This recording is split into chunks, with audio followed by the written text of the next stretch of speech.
Have you ever watched someone risk everything, their empire, their safety, their very life for one person? This is the story of a man who had spent his entire life calculating risks and maintaining power until he met a woman who made him realize some things are worth losing everything for. Lee Jae-sung stood at the floor-to-ceiling windows of his penthouse office, surveying the Los Angeles skyline he'd spent 15 years dominating. At 38, he controlled the largest Korean-American syndicate on the West Coast, a network of businesses, both legitimate and otherwise, that generated hundreds of millions annually. People feared him, respected him, and never questioned his authority until he met Keisha Williams. She'd entered his world 6 months ago as a paralegal working for his attorney. Keisha was 29, brilliant, and utterly unimpressed by his power. During their first meeting about business contracts, she'd corrected his lawyer's interpretation of a clause, then looked Jae-sung in the eye and said, "Your attorney is billing you for work he's not doing properly. You should consider that." Most people trembled in his presence. Keisha treated him like any other client who deserved competent service. Jae-sung had been intrigued immediately. What started as professional interaction evolved into something deeper. Coffee meetings turned into dinners. Discussions about contracts became conversations about everything else. Keisha challenged him, questioned him, and saw through the carefully constructed image he presented to the world. "You act like you chose this life," she'd said one night over dinner. "But I think it chose you, and now you're trapped in it." "You think I'm trapped?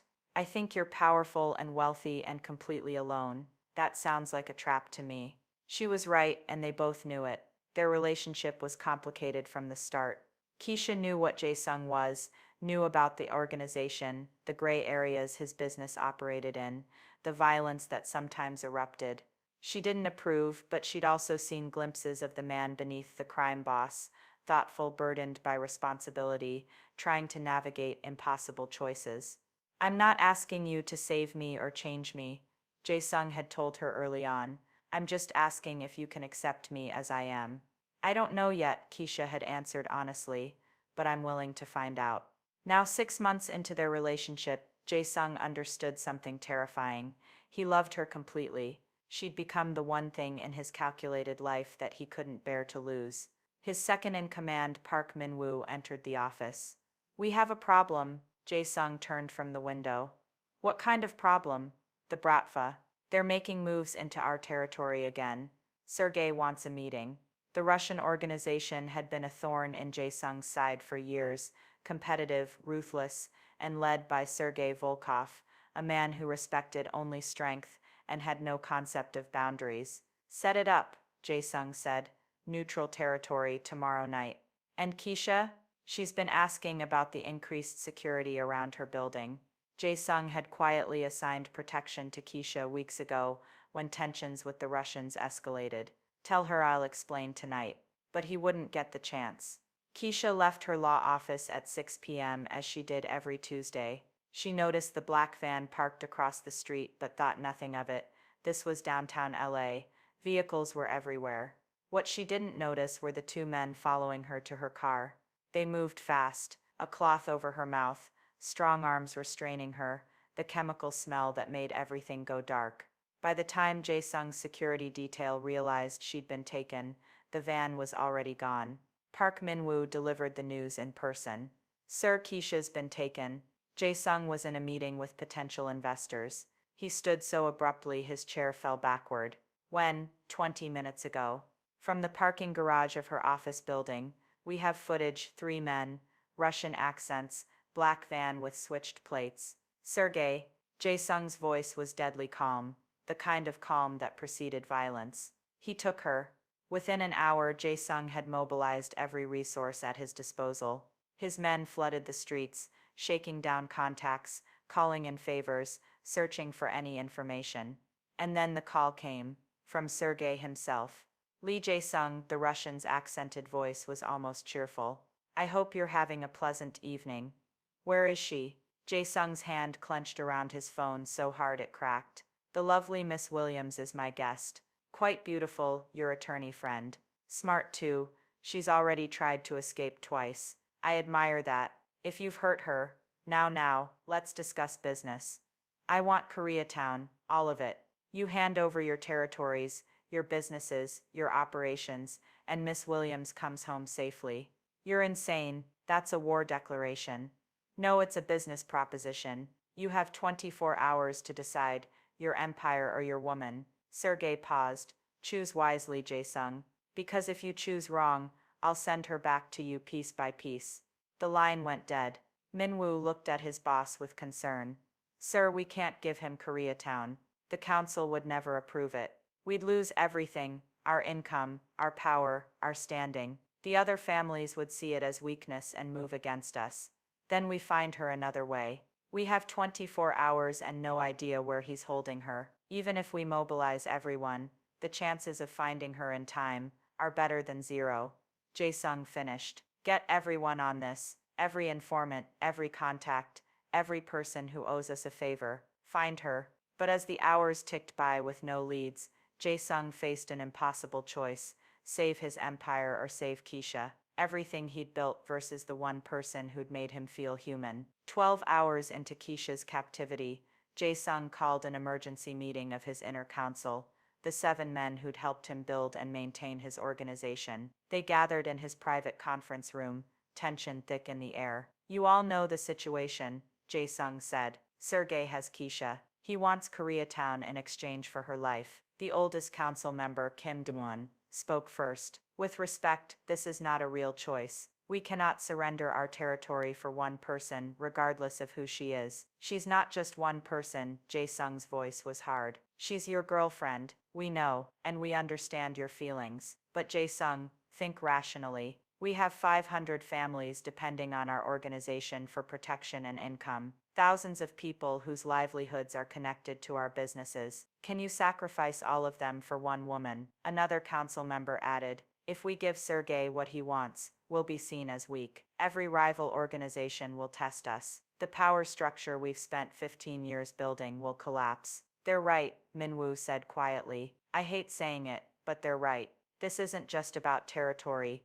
It's about survival of the entire organization. Jae-sung looked around the table at men he'd trusted with his life for years. So your recommendation is that I let her die? Our recommendation, Dae-won said carefully, is that you remember your responsibility is to more than one person. We will do everything possible to find her in the remaining time. But if we can't, you have to make the choice that protects the greater good. The greater good, Jae-sung repeated bitterly. You mean my empire?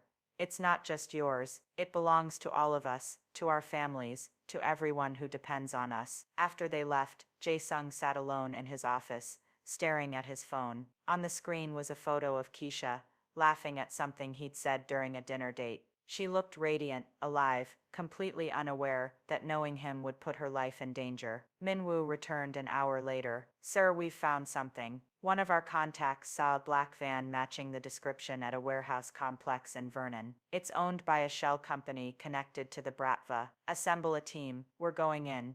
It could be a trap. Sergei might be expecting exactly this response. I don't care. We're getting her back. And if it costs us everything. Jae-sung met his friend's eyes. Then it costs us everything. Because Minwoo, I've spent 15 years building power and wealth and control. And in 15 years, no one has made me feel the way she does, like I'm more than just the organization, like I'm actually human. You're asking me to choose between my empire and my humanity. That's not a choice. It's a price I won't pay. The warehouse complex was a maze of buildings in an industrial area of Vernon. Jae-sung brought 20 of his best men, all armed, all prepared for a fight. Intelligence suggested Sergei had only a dozen guards at the location. The Russians hadn't expected Jae-sung to find them this quickly. This is suicide, Minwoo said as they approached. Even if we get her out, Sergei will retaliate. This is war, sir. Then it's war. They breached the building at midnight. Gunfire erupted immediately.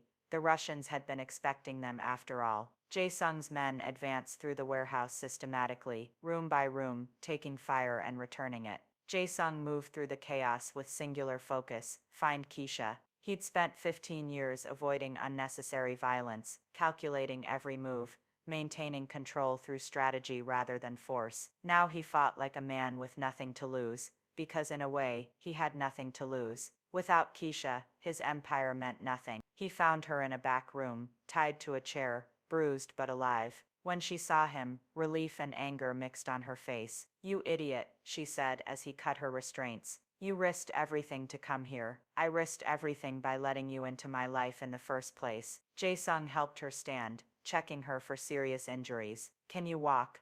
"Yes." "Jae-sung, there are guards." "I know. Stay behind me." They fought their way out, Jae-sung shielding Keisha with his body while his men covered their retreat. A bullet grazed his shoulder, another his leg, but he kept moving, kept protecting her, until they reached the vehicles outside. As they sped away from the warehouse, Keisha held pressure on his shoulder wound. "You're bleeding. I'm alive. So are you. That's what matters." "Jae-sung, you just declared war on the Russian organization. You know what this means."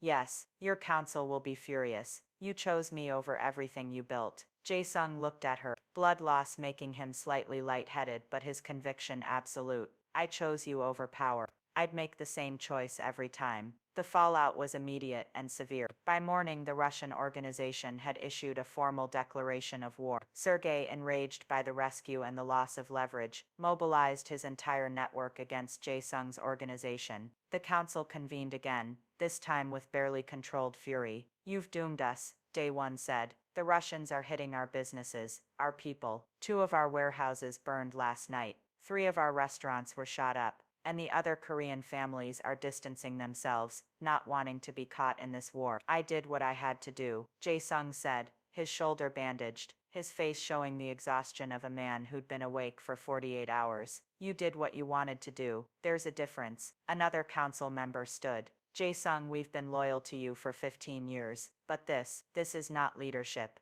It's selfishness. You've prioritized one woman over 500 families." Keisha, who'd been sitting quietly in the corner at Jae-sung's insistence, stood up. "May I say something?" The council members looked at her with varying degrees of resentment and pity. Dae-won nodded curtly. "You're angry because Mr. Lee chose to save me instead of protecting his empire," Keisha said. "And you're right, it was a choice that cost you. But you're also wrong about something important. You think this makes him weak. It doesn't. It makes him human." "We don't need humanity in this business," one council member said. "We need strength." "You need both," Keisha corrected. "Because strength without humanity is just brutality, and leaders who forget they're human become monsters." "Yes, Mr. Lee risked war to save me, but think about what that means for all of you. If he's willing to risk everything for one person, imagine what he's willing to do for 500 families who've been loyal to him. The same man who wouldn't abandon me to save his empire won't abandon you when things get difficult."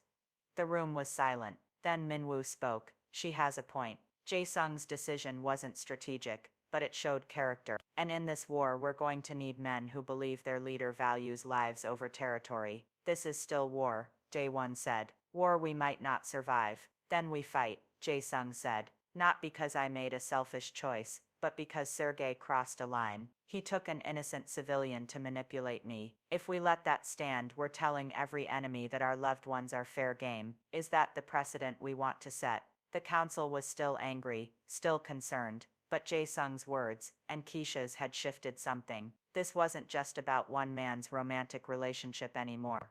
It was about principles, about what kind of organization they wanted to be. "We'll fight," Dae-won finally said. "But after this is over, we need to discuss your leadership." "Agreed. Agreed," Jae-sung said. The war with the Russians lasted 3 brutal months. Businesses were destroyed, lives were lost, and Jae-sung's organization was pushed to its limits. But something unexpected happened. The way Jae-sung had risked everything for Keisha inspired loyalty instead of resentment. His men fought harder, knowing their leader valued individual lives. Other Korean families, initially hesitant, rallied to support him when they saw his determination. Even some Russian foot soldiers, disgusted by Sergei's targeting of civilians, defected with valuable intelligence. The turning point came when Jae-sung, using information from the defectors, orchestrated a strike against Sergei's primary operations, crippling the Russians' cash flow. Faced with mounting losses and decreasing support from his own organization, Sergei agreed to a sit-down negotiation. The meeting was tense,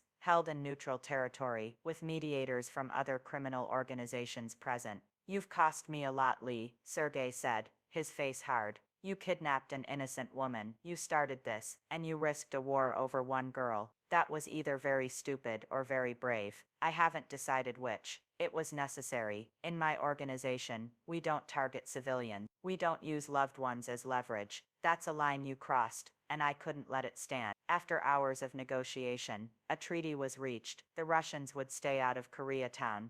Jae-sung would concede some peripheral territories, and both sides would agree to a permanent ceasefire with heavy penalties for violations. It wasn't a total victory, but it was survival, and it established a new rule in LA's underworld. Lee Jae-sung's people were off limits. 6 months after the war ended, Jae-sung and Keisha sat on the balcony of his penthouse, watching the sunset over a city that had almost been his grave. "Do you regret it?" Keisha asked. "Everything you risked for me?" "Never. Though I'll admit, at the time I wasn't thinking clearly. You nearly lost everything. I did lose things. Territory, money, the unconditional support of my council, but I gained something too: respect. From my men, from other organizations, even from myself." Jae-sung took her hand. "Before you, I was just a crime boss playing power games. You made me remember I'm also just a man who can love someone more than he loves power. That's a dangerous thing in your world. The most dangerous things usually are." He pulled out a small box, "which is why I'm asking you to make an equally dangerous decision." Inside was a ring, simple, elegant, and clearly meaningful. "Marry me, not because it's practical or strategic. Marry me because I love you, and life without you isn't a life worth protecting." Keisha looked at the ring, then at the man who'd risked everything for her. "You know what you're asking. I'd be tied to your world forever. Every enemy you make becomes my enemy. Every war you fight becomes our war." "I know, and if that's too much, if you want to walk away, I'll protect you from a distance and never blame you." Keisha was quiet for a long moment, then she smiled. "Ask me properly." Jae-sung knelt, this powerful crime boss humbling himself in a way no one else had ever seen. "Keisha Williams, will you marry me? Will you share my dangerous, complicated, often terrible life? Will you be my partner in every sense, my conscience, my challenge, my reason for wanting to be better?" "Yes," Keisha said, "but on one condition: we keep changing your world, making it less about power and more about people, making it something we can both live with." "Deal." They married 3 months later, in a private ceremony that blended both their worlds: Korean traditions and African American culture, crime bosses and law partners, danger and hope existing side by side. And when people asked why Lee Jae-sung had risked a war for one woman, those who knew him would say, because she was the only person who made him remember he was human. And once you remember that, you can't forget it, not even for an empire. Have you ever watched someone risk everything for love, or been the person who had to make that impossible choice between duty and heart? These moments define us, not the power we accumulate, or the empires we build, but the choices we make when something we love is threatened. Jae-sung's story reminds us that true strength isn't holding on to power at all costs. It's knowing when to risk everything for what matters most. What would you risk everything for? Share your thoughts below.